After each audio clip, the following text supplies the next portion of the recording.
In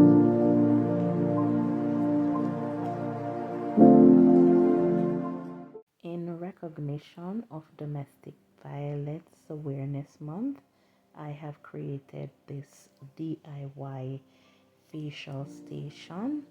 It's a spa idea, and one of the consequences of domestic violence is poor self-esteem. And it is recommended that individuals engage in self-care activities, healthy eating, proper rest, and taking care of your body. So this is an idea for anyone who may be struggling with that experience. Be inspired and be an inspiration to others.